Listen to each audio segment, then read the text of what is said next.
ఇప్పుడు ప్రాజెక్టులు లేవు, పని కూడా లేదు. అయినా ఐటీ ఉద్యోగులు తీవ్ర ఒత్తిడికి లోనవుతున్నారట. చేయడానికి పని లేక గోళ్లు గిల్లుకుంటూ కూర్చుంటున్నారు ఐటీ ఎంప్లాయీస్. దీంతో పని చేయడం కంటే పని లేకపోవడం వల్లే ఎక్కువ ఒత్తిడి ఉందని ఫీల్ అవుతున్నారు. ఇంజనీరింగ్ పూర్తి కాగానే ఉద్యోగం, స్టార్టింగ్ లోనే 5 అంకెల జీతం, పెద్ద కంపెనీలో ఉద్యోగం వచ్చిందన్న సంతోషం. ఐటీ ఉద్యోగుల ఉత్సాహం ఇక్కడితోనే పులి స్టాప్ పడుతోంది. తీరా ఉద్యోగంలో చేరాక ఇక వారికి మిగిలిందంతా నిరుత్సాహమే. చివరికి కంపెనీ ఇచ్చే జీతం తీసుకోవటానికే సిగ్గుపడుతున్నారట. కారణం చేసేందుకు పని లేకపోవడమే.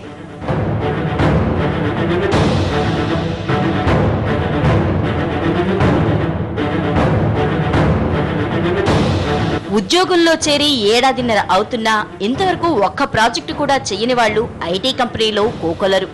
పేరుకు మాత్రం 2 ఏళ్ల ఎక్స్పీరియన్స్ ఉంటుంది, కానీ ప్రాజెక్టుల విషయంలో మాత్రం ఇంకా ట్రైనీ స్థాయిలోనే ఉంటున్నారు.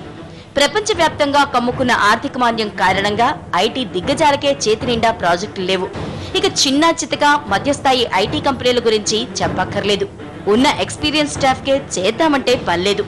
ఇక ఫ్రెషర్స్, బెంచ్ పై కూర్చున్న వాళ్ళ సంగతి కూడా ప్రత్యేకంగా చెప్పక్కర్లేదు. సాధారణంగా ఐటీ ఫీల్డ్ అంటేనే పని ఒత్తిడి ఎక్కువ, కానీ పని లేకపోవడం వల్ల కూడా ఒత్తిడికి గురవుతున్నారు ఉద్యోగులు. పైగా పని లేకపోయినా నెల అయ్యేసరికి జీతం అకౌంట్లో పడుతుండటంతో జీతం తీసుకోవడానికే సిగ్గుగా ఉందని ఫీల్ అవుతున్న వాళ్ళు కూడా చాలా మందే ఉన్నారు. ఇదే భవిష్యత్తులో తమ కొంప ముంచుతుందని టెన్షన్ పడుతున్నారు. అవసరం లేదు కాబట్టి ఇంటికెళ్లిపోండి అని చెప్పినా చెప్తారని భయపడుతున్నారు. ఇప్పటికే కొన్ని కంపెనీలు ఫ్రెషర్స్ ని ఇంటి వద్దే ఉండమని చెప్తున్నాయి. ఇప్పటికే బెంచ్ మీద కూర్చున్న ఐటీ స్టాఫ్ పరిస్థితి కూడా ఇలాగే ఉంది.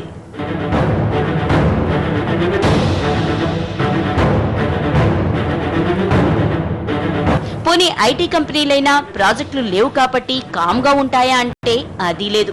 టాలెంట్ ఉన్న వాళ్ళు దొరుకుతున్నారు కదా అని తెగ ఆఫర్ లెటర్స్ ఇచ్చేస్తున్నాయి. తీరా తీసుకోవాల్సిన టైం వచ్చేసరికి ఇంట్లోనే కూర్చోండంటున్నాయి. ప్రాజెక్టులు ఇచ్చే కంపెనీలు కూడా ఒక ఐటీ కంపెనీలో ఎంతమంది ఉద్యోగులున్నారన్న ఆధారంగానే ప్రాజెక్టులు ఇస్తున్నాయి. దీంతో వేల మంది స్టాఫ్ ను బెంచ్ పై కూర్చోబెట్టుకుంటున్నాయి. అటు పని లేక, ఎక్స్పీరియన్స్ రాక, ఎప్పుడు పొమ్మంటారో తెలియక ఐటీ ఉద్యోగులు టెన్షన్ ఫీల్ అవుతున్నారు. కొందరు మాత్రం నెట్, గేమ్స్ అంటూ ఆఫీస్లోనే టైంపాస్ చేస్తున్నారు. ఇలా ఆఫీస్కి టైంపాస్ గా వచ్చిపోవడం కూడా నరకంగా ఉందంటూ ఐటీ ఉద్యోగులు వాపోతున్నారు.